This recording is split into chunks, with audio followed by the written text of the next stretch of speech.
Tingkatkan terus kapasitas kita, kemampuan kita dengan cara seperti ini, yaitu pendidikan pelatihan atau pelatihan kepemimpinan nasional. Tingkat ini, saudara-saudara sekalian, melakukan pelatihan kepemimpinan nasional. Untuk meningkatkan integritas itu ya diantaranya adalah melakukan diklat, pendidikan dan pelatihan. Supaya apa? Supaya peningkatan kapasitasnya terus meningkat.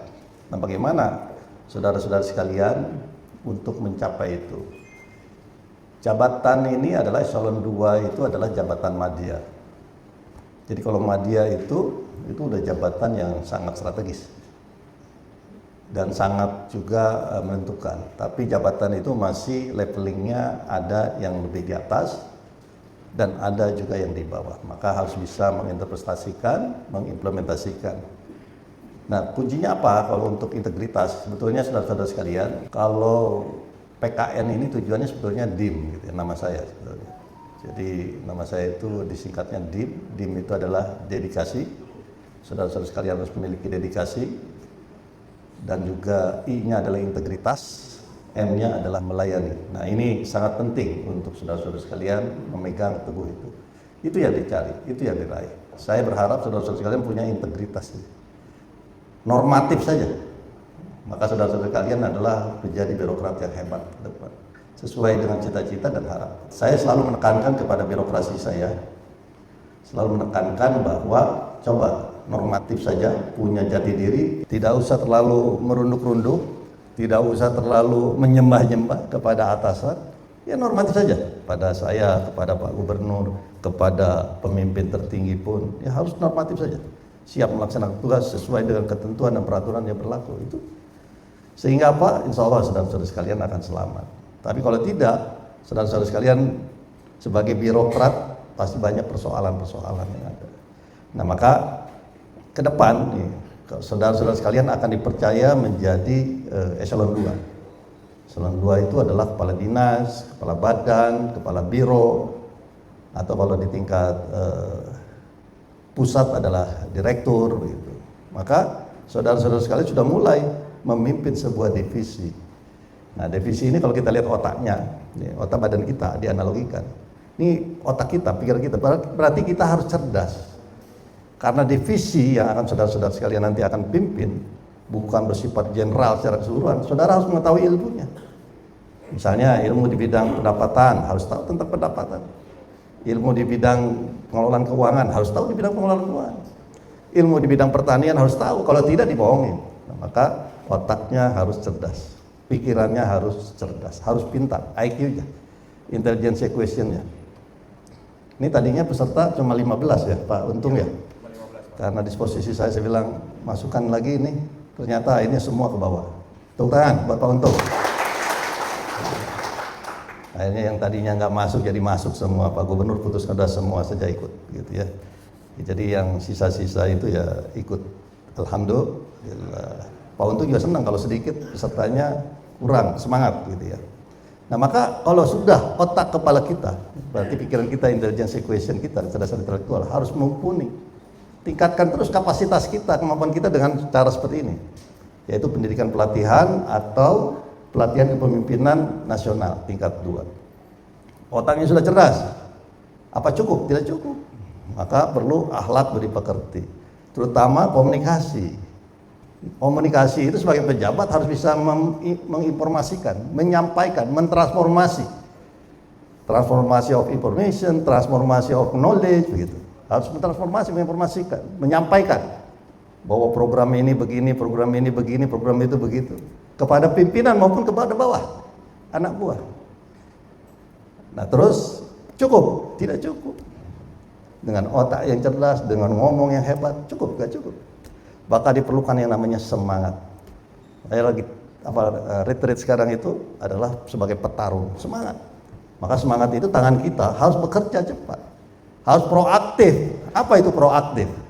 Sebelum diminta sudah disiapkan, itu proaktif. Nah, ini proaktif itu ya harus dilakukan oleh para pejabat. Saya berharap pejabat-pejabat yang sekarang ikut diklat PIM 2 itu mudah-mudahan bisa menjadi orang-orang hebat ke depan. Karena regenerasi kepemimpinan ada di tangan saudara-saudara sekalian, baik di kabupaten kota maupun di provinsi, maupun di tingkat nasional. Nah, bagaimana untuk saudara-saudara sekalian sudah mulai akan meningkat menjadi pejabat, di sini ada PLT yang sudah dipercaya oleh pimpinan. Bagaimana saudara-saudara sekalian, mungkin ada yang sudah kadis juga, karena belum ikut iklan PIM, masih dipercaya, masih dibolehkan. Tapi jangan juga saudara berpikir ikut iklan PIM 2 sekarang mendapat kuota untuk jadi kepala dinas. Kesempatannya ada, prasyaratnya ada, tapi kemampuan kapasitas Anda mumpuni tidak. Kalau hasilnya nanti bagus, otomatis saudara-saudara sekalian akan memimpin organisasi perangkat daerah di tempat saudara-saudara sekalian akan melaksanakan. Saya punya formula. Biasanya formula saya itu P7. Ya, P7 itu plan, terus budgeting, penganggaran, terus berikutnya ada pengadaan, pelaksanaan, pengawasan, pemeriksaan, dan penindakan. P7 biasanya. Tapi kalau sekarang saya tambahin 2, jadi P9. Nah, P pertama adalah perencanaan. Nah, maka saudara-saudara sekalian nanti ke depan akan membuat sebuah planning, perencanaan. Perencanaan apa yang akan saudara-saudara buat? Short term, mid term. Tahunan, 5 tahunan, dibuat seperti itu. Sehingga perencanaan itu apa? Yaitu melaksanakan visi misi organisasi. Kalau saudara-saudara sekalian di Provinsi Banten, visi misi gubernur dan wakil gubernur. Apa visi misi? Nah, diejawantahkan dari sebuah perencanaan yang kalian susun. Nggak mungkin gubernur wakil gubernur langsung kepada teknis. Gubernur wakil gubernur membuat makro saja, mikronya saudara-saudara sekalian. Membuat general saja, bakat teknisnya saudara-saudara sekalian. Harus bisa itu melaksanakan mengejawantahkan itu. Maka kalau itu bisa, ibaratnya kalau saudara koki, saya minta dibuatkan bubur sop, saudara udah tahu bubur sop itu bentuknya seperti apa. Nah, maka dibuat sebuah planning perencanaan yang sesuai dengan harapan, misi-misi, dan accountable. P yang kedua adalah pelaksanaan. Jadi tidak lari kepada penganggaran, itu tugasnya TAPD, tidak lagi pengadaan, tugasnya Barjas, langsung kepada pelaksanaan. Plan do. Nah, plan do ini adalah pelaksanaan saudara-saudara sekalian harus betul-betul melaksanakan tugas sesuai dengan mekanisme dan aturan. Nah, ini sangat penting sekali, jangan sampai pelaksanaan ada permainan-permainan atau pelaksanaan tidak dilaksanakan dengan sebaik-baiknya, tidak sesuai dengan perencanaan tadi. Nah, itu harus dilihat lagi. Nah, seperti pelaksanaan hujan nih, misalnya ada dari apa? Ada dari BPBD. Ya, bagaimana nih sudah mulai membuat kalau hujan begini, pelaksanaannya ini begitu. Jangan nunggu perintah. Jangan nunggu dilihat wagub dulu, beresin. Waduh, itu nunggu perintah. Maka harus sudah pelaksanaan itu harus proaktif. Terus berikutnya adalah pengawasan. Plan do check, ceknya pengawasan dan evaluasi. Maka saudara-saudara sekalian lakukan pengawasan, apa yang sudah dilakukan anak buah saudara-saudara sekalian. Sesuai enggak dengan sistem yang dibuat? Sesuai enggak dengan skenario yang dibuat? Nah, maka pengawasan ini sangat penting, dilakukan rutin. Jangan triwulan, lakukan rutin terus setiap minggu, per pekan namanya. Nah, per pekan dilihat. Saya makanya selalu minta sekarang per bulan reportnya. Saya minta kepada OPD, saya minta terkait dengan pengadaan per bulan, terkait dengan pelaksanaan per bulan, terkait dengan pendapatan per bulan, terkait dengan pencairan keuangan per bulan, saya minta. Dan saya minta laporan triwulan juga. Triwulan kita rapat bersama, itu dilakukan untuk melakukan evaluasi dan pengawasan. Maka saudara-saudara sekalian bekerja ini udah seperti akuarium. Nggak bisa saudara-saudara sekalian menyimpang, maka semua akan terdetek dengan baik. Makanya tadi tantangannya adalah jangan primitif dengan kesalahan, jangan primitif dengan pelanggaran moral dan etika. Nah, saya minta betul-betul ini buat saudara-saudara sekalian ke depan menjadi pemimpin bangsa. Terus yang berikutnya adalah pembagian tugas, distribution of power, distribution of fund. Ini distribution of power tapi fundnya nggak dikasih, problem. Ada kepala dinas yang begitu, ada pemimpin yang begitu, ada. Ya, saya nggak bisa sebutkan. Ya. Di Banten pernah ada juga. Dia bawa sendiri begitu. Anak buahnya, Pak, anak bapak udah ke saya aja, semua ke dia, semua dia yang nekat. Pokoknya urusan eksternal urusan dia, urusan kerjaan urusan dia. Jadi apa tugasnya? Anak buah di bawah. Seperti apa? Ya tadi anekdotnya adalah tukang cukur. Tukang cukur kan memang begitu, nggak bisa dibagi tugas dengan yang lain, berantakan rambutnya. Jadi sehingga apa? Sehingga distribution of power ini penting buat saudara-saudara sekalian. Jangan monopoli pekerjaan, jangan monopoli keuangan. Ini persoalan yang ada. Banyak yang begitu. Jadi saya mengingatkan pada saudara-saudara sekalian yang ikut pelatihan kepemimpinan nasional tingkat 2, camkan omongan saya ini. Sehingga kalian akan disenangi anak buah. Jangan hanya disenangi pimpinan, anak buah saudara-saudara pun harus disenangi. Maka bagi tugas itu tukang ini, tukang ini. Kalau semuanya ya nganggur semua. Anak buah saudara-saudara sekalian tidak bisa bekerja, tidak bisa bertugas sesuai harapan. Karena semua dipegang sendiri. Nah, saya berharap pembagian tugas manajemen ini diatur. Maka kalau di dalam SOTK itu sudah ada struktur organisasi tata kerja. Nah, sudah ada bagaimana tugas. Itu tugas yang sifatnya general umum. Tugas itu ada yang tersurat, ada juga yang tersirat. Yang nggak boleh tersirit, ya nggak boleh. Jadi saudara-saudara sekalian harus bisa mengejawantakan. Misalnya yang tersirat apa? Misalnya ada kejadian tiba-tiba nih, post mayor, ada banjir, ada rumah rubuh. Nah, tidak ada tersurat, langsung laksanakan. Seperti itu. Terus P yang berikutnya, P yang kelima adalah pelaporan. Nah, saya minta kepada saudara-saudara sekalian lakukan pelaporan. PEP itu apa? Perencanaan, evaluasi, pelaporan. Nah, pelaporan itu harus saudara buat. Semua sukses itu by proses, nggak ujuk-ujuk. Dimyati jadi Wagub nggak ujuk-ujuk. Pak Andra jadi gubernur nggak ujuk-ujuk. By proses. Pak Untung jadi Badiklat by proses. Pak Asda jadi Asda by proses. Saudara-saudara sekalian ikut diklat tim by proses. Yang lolos berdasarkan LAN ikut sekarang. Nah, maka semua by proses. Proses itu berarti harus ada pelaporan. Kalau nggak ada pelaporan, nggak ada report, bagaimana kita bisa tahu? Nanti saya minta ke Pak Untung siapa yang terbaik, siapa yang bagus, siapa. Ada orang cerdas, ada. Dia cerdas, pintar. Pokoknya suruh buat ini pintar, tapi eksekusinya nggak bisa, banyak. Banyak itu seperti itu. Ada orang bisa begini, berbicara tentang otonomi daerah, berbicara tentang pemerintahan, tapi begitu pelaksanaan tugas sebagai pemimpin di tingkat nasional maupun di tingkat regional, dia tidak mampu. Maka itu orang harus bisa semuanya. Tadi yang saya sampaikan adalah otaknya jalan, komunikasinya bagus, semangatnya jalan, dan juga prima dalam melaksanakan tugas. Terus P yang keenam adalah, nah ini sangat penting buat saudara-saudara sekalian, pertemuan koordinasi. Jadi saudara nggak bisa ego sendiri. Nanti kalau tetap saudara jadi diklat PIP 2 itu berarti kalian sudah bisa bekerja bagaimana merangkul, kolaborasi. Tidak bisa eksklusif, harus inklusif. Kalau eksklusif, siap-siap saja saudara akan jatuh, saya yakin. Harus inklusif. Nah, maka pertemuan koordinasi eksternal dan internal itu penting. Misalnya Berli sebagai kepala dinas PLT dinas pemerintahan desa dan pemberdayaan masyarakat, ya koordinasi dengan bagian keuangan, koordinasi dengan bagian dengan ASDA, koordinasi dengan kabupaten kota, dengan satlak dan lain sebagainya. Maka koordinasi ini sangat penting. Uja bagian di Samsat begitu juga koordinasi dengan kepolisian, koordinasi dengan Bapeda provinsi, koordinasi dengan option, koordinasi dengan kabupaten kota. Bagaimana supaya masyarakat dapat informasi? Kalau sendirian nggak bisa. Kita kerja sendiri nggak bisa. Dimyati hebat sendiri nggak bisa. Maka saudara-saudara sekalian harus sudah mulai lakukan itu. P yang berikutnya adalah peningkatan kinerja. Upgrading, tingkatkan kinerja. Jadi peningkatan kinerja ini diantaranya adalah sangat penting untuk saudara-saudara sekalian membuat mekanisme bagaimana anak buah saudara dan saudara semangat bekerja. Bagaimana peningkatan kinerja ini dilakukan? Ya tadi dengan apa? Dengan musyawarah, dengan cara ada kebersamaan, keterbukaan, transparansi yang tertentu. Dalam pemerintahan ini harus transparan. Kalau nggak transparan, siap-siap aja dicibir, diomongin, dijelekin, nah udah. Pokoknya menjadi catatan. Catatan di antara rekanan termasuk catatan kriminal. Nah, ini saudara-saudara sekalian.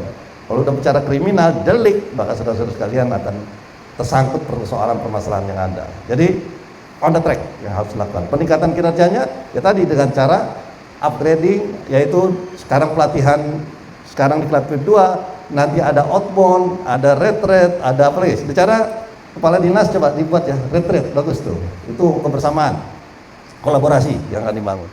Terus P yang berikutnya adalah kalian udah hebat tuh dari perencanaan sampai peningkatan kinerja. Tapi kalau kayak main bola, begitu sampai dapat gol, nggak bisa dinendang, boom, salah. Tendangannya nggak masuk, udah hebat orang pada seneng, tepuk tangan, 1, 2, 3, 4, 5, 6, 7, sukses. Begitu last yang ke-8, P8, nggak mampu untuk menyelesaikan itu, kecapean. Sprintnya terlalu kencang. Berarti apa? Harus bisa saudara-saudara sekalian bisa mengambil keputusan, melakukan eksekut, karena kalian pemerintah. Tapi udah tahu nih, saya ini siap, saya akan lakukan ini. Nggak usah ragu-ragu. Wah, lapor dulu Pak Wagub, lapor dulu. Kalau bagus, lakukan. Saya senang dengan orang begitu. Kalau jelek, baru. Kalau ada permasalahan hukum, baru laporkan ke kami. Tapi kalau bisa melakukan langkah-langkah menurut saudara bagus, lakukan. Eksekusi. Makanya eksekutif katanya. Kalian bukan legislatif gitu. Paham ini? Dan juga bukan yudikatif. Nah, eksekutif adalah mengeksekusi. Yakin nih, lakukan itu.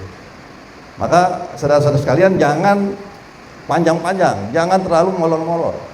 Setiap mengambil sebuah keputusan. Makanya orang yang kayak Ronaldo itu hebat, kayak Messi itu hebat, karena dia bisa mengambil keputusan yang tepat. Nah, saudara-saudara pun harus begitu. P yang terakhir, nah, ini sangat penting, karena P yang terakhir adalah konstitusi kita, yaitu UUD, ujung-ujung duit. Nah, jadi apa? Pengelolaan keuangan. Yang harus apa pengelolaan keuangan itu? Ya harus accountable. Value for money. Nah, ini buat saudara-saudara sekalian yang ada di OPD, yang sudah jadi kepala dinas, yang jadi PLT, sekecil apapun uang harus bisa terasa manfaat untuk masyarakat. Harus bisa melawan itu tekanan politik itu. Persoalan yang ada di Provinsi Banten, ini saya buka secara transparan. Kebanyakan pembebasan lahan.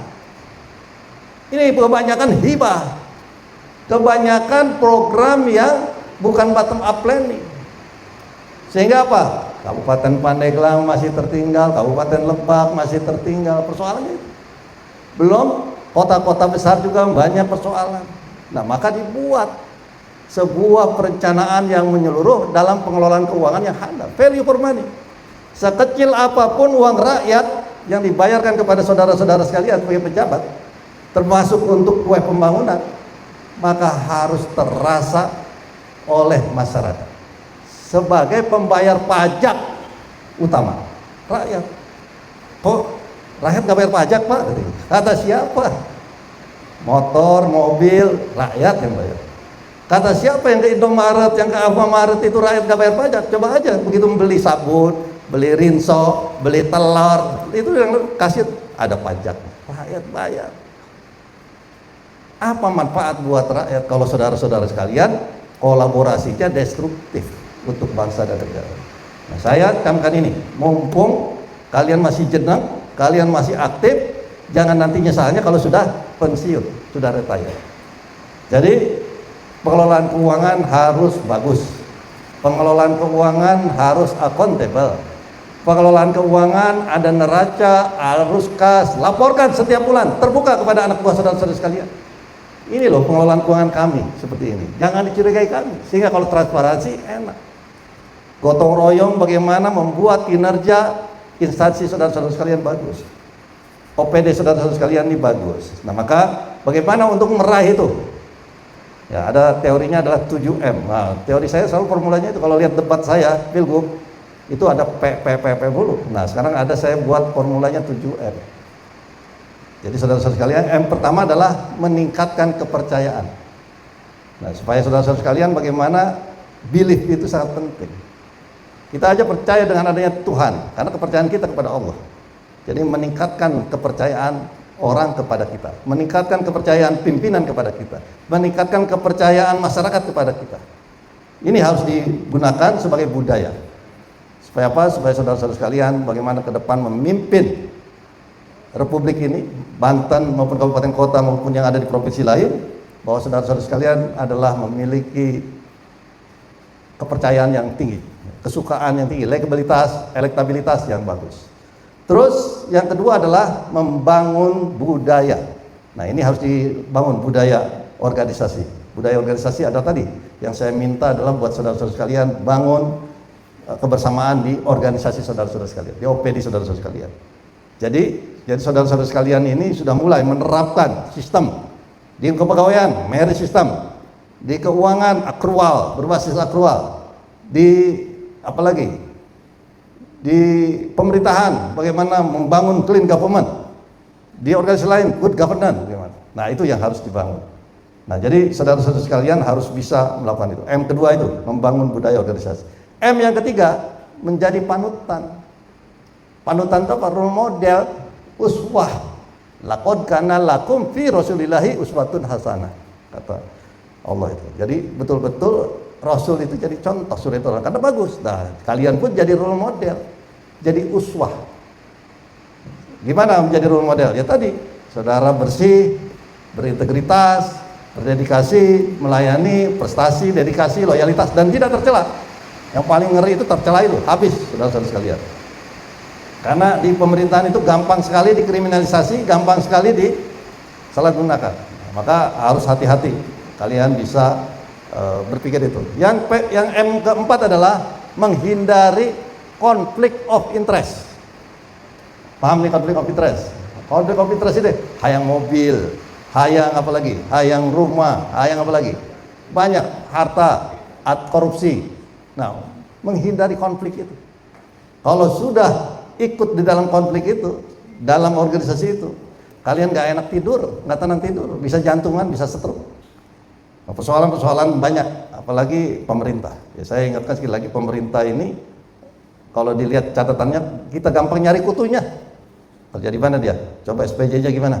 Coba saya ini di Komisi Hukum 3 periode, 15 tahun. Jadi saya hafal persis bagaimana man to man tadi. Nah, saya berharap betul-betul saudara-saudara sekalian terhindar dari persoalan tadi. Maka hindari konflik of interest tadi. Dan jaga berkelompok-kelompok, udah guyup aja, guyup, kolektif, kolegial. Jangan ini kelompok sini, kelompok sini, kelompok sini. Bahaya. Jadi saudara-saudara sekalian harus guyup buat bersama-sama menjadi kolegial. Terus M kelima adalah mendorong kinerja yang sustainable. Sustainable capacity building. Peningkatan kapasitas berkelanjutan. Nah, ini yang harus kalian dorong. Maka kalau kalian kerja itu harus sudah mulai menghitung ya, menghitung yang namanya DIM tadi. Ada DIM. Tapi DIM ini bukan dedikasi integritas melayani. DIM-nya adalah daftar inventaris masalah. Nah, maka saudara-saudara kalian harus menghitung itu persoalan-persoalan sehingga akan terjadi sustainable. Mana nih rencana ke depan yang harus dibangun? Mana nih short term-nya? Mana nih mid term-nya? Langkah aksi saudara-saudara sekalian. Ini sangat penting buat saudara-saudara sekalian. Jadi saya berharap dengan pelatihan ini kalian meningkatkan integritas. Tadi sesuai dengan judulnya adalah integritas kepemimpinan. Kalau integritas itu apa? Integritas jujur, apa? Konsisten, akuntabel, komitmen. Nah, itu integritas. Jadi saudara-saudara kalian harus bisa melakukan itu. M berikutnya adalah menjaga akuntabilitas. Nah, menjaga akuntabilitas buat saudara-saudara sekalian bahwa ada nilai tadi. Jadi harus ada dipertanggungjawabkan. Setiap apapun kalian harus bertanggungjawabkan. Tanggung jawab ini bukan hanya di dunia maupun di akhirat. Nah, itu yang harus menjadi pegangan saudara-saudara sekalian. Terus M berikutnya adalah M terakhir yang 7, menjembatani kepentingan pusat. Nah, ini kalian kalau udah bermain di sini di level 2, sudah di pejabat eselon 2, itu sudah menjadi bridge, jembatan pusat daerah. Pusat daerah, kalau di kabupaten, pusat provinsi, kecamatan, desa. Nah, jadi sudah mulai itu kalian ada di level tengah sebagai jembatan. Nah, maka saudara-saudara sekalian bisa membangun itu dan berkoordinasi dengan baik. Dan juga kalian harus bisa komunikasi dengan handal dan bagus. Termasuk kepada vendor-vendor. Pak, boleh nggak ketemu vendor? Boleh kalau dia sudah dapat kontrak. Kalau sebelum dapat kontrak nggak boleh. Kalau sudah dapat kontrak apa yang harus dikomunikasikan? Saya minta kualitasnya bagus, kuantitasnya bagus. Quality dan kuantitinya bagus. Jangan ada main-main lagi. Nah, saya sudah ingatkan dan saya sampaikan kepada saudara-saudara sekalian. Saya minta pekerjaan nih Pak Asda 1, Asda 3, perbanyak kompetitif bidding. Itu aja. Saya nggak mau ada masalah yang advocacy, e-katalog dipaksakan. Ya, saya sekali lagi kalau yang sifatnya spesifik boleh. Itu ada prinsipalnya, gitu. Paham nih? Jadi saya minta di Banten kalau itu sifatnya general, jangan dimain-mainkan seperti itu. Pasti ketahuan, pasti ketahuan. Maka laksanakan secara local competitive bidding maupun international competitive bidding. Nah, ini berlaku buat saudara-saudara sekalian yang ada di OPD. Jangan semua disiasati, diakali dengan cara tadi penunjukan, e-katalog. Tapi kalau di bawah 400 sekarang masih boleh. Tapi kalau di atas 400 udah nggak boleh. Akhirnya apa? Udah buat aja katanya, programnya di bawah 400 semua. Wah udah, berarti ini masuk kepada tadi abu-abu, zona abu-abu. Jadi itu saudara-saudara sekalian. Nah ini yang harus saudara-saudara sekalian laksanakan. Saya tahu ya, tantangan saudara, persoalan saudara, banyak oknum-oknum. Ada oknum legislatif, ada oknum yudikatif, ada oknum eksekutif. Gimana Pak geraknya ini? Semua tersandra. Nah, insya Allah ke depan akan bagus. Setelah kalian menempuh pendidikan pelatihan kepemimpinan tingkat 2 sekarang ini. Tepuk tangan, saudara-saudara sekalian. Nah, sedikit dari saya. Ini tentang korupsi. Ya. Kalian kalau belajar teori, beberapa teori, kalian pasti akan tahu. Kalau kita tentang korupsi, itu berarti negara kita dan negara hukum. Pasal 1 ayat 3. Rule of law dan juga res tag. Middle-nya bisa teori-teori Montesquieu, bisa pembagian kekuasaan dan lain sebagainya. Offline-nya adalah social justice, adalah sosial. Bagaimana bisa korupsi itu? Nah, korupsi itu kakinya nggak bisa sendiri. Kalau kalian ada di pemerintahan, kalian nggak bisa korupsi sendiri. Bagaimana cara korupsi sendiri? Nggak bisa. Birokrasi itu sangat menentukan, tapi nggak bisa korupsi sendiri. Makanya ada pasal 55 yang namanya pohing, deldemic, turut serta. Nah, maka saudara-saudara sekalian, pohing itu adalah perbuatan. Nah, ini yang kalian harus pahami. Maka korupsi nggak bisa pemerintah sendirian. Berarti dengan siapa Pak? Kakinya ada lagi, yaitu yang namanya white collar crime, pengusaha kerah putih, yang mengiming-imingi saudara-saudara sekalian. Nah, ini sekian ya, prosennya sekian ya, ininya sekian ya. Nah ini persoalan yang ada. Nah sudah ada itu, cukup 2 itu? Nggak akan bisa. Takut ini, birokrasi dan white collar ini takut. Takut apa? Takut dihukum, takut masuk tahanan. Nah maka ada oknum tambahan, yaitu oknum penegak hukum. Nah inilah yang akan terjadi kepada saudara-saudara sekalian, maka korupsi itu akan menjadi kuat.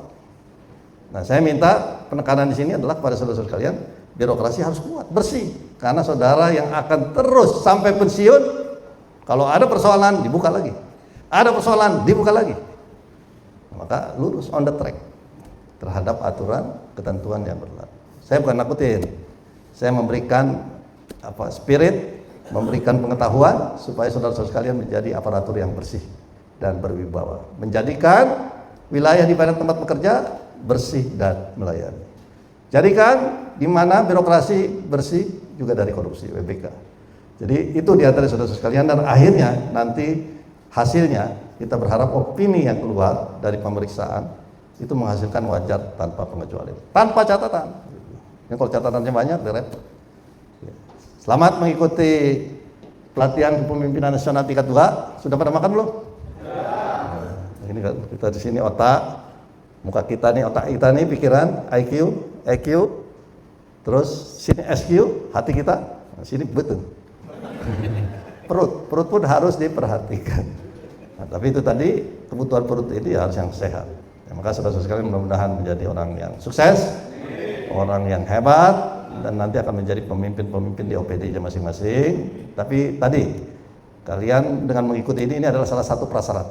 Nanti syarat-syarat lainnya untuk menduduki posisi OPD ya ada Baperjakatnya, ada timbangan jabatan dan kepangkatan. Insyaallah kami akan merekomendasikan yang terbaik untuk saudara-saudara sekalian. Demikian, selamat mengikuti pelatihan. Dan Pak Untung terus bimbing berapa hari? 4 hari akan pertamanya 4 hari. Sekarang enak kan di sini adanya ya, 4 hari aja nih. 4 hari langsung lulus. 9 7 hari. On off mereka kan?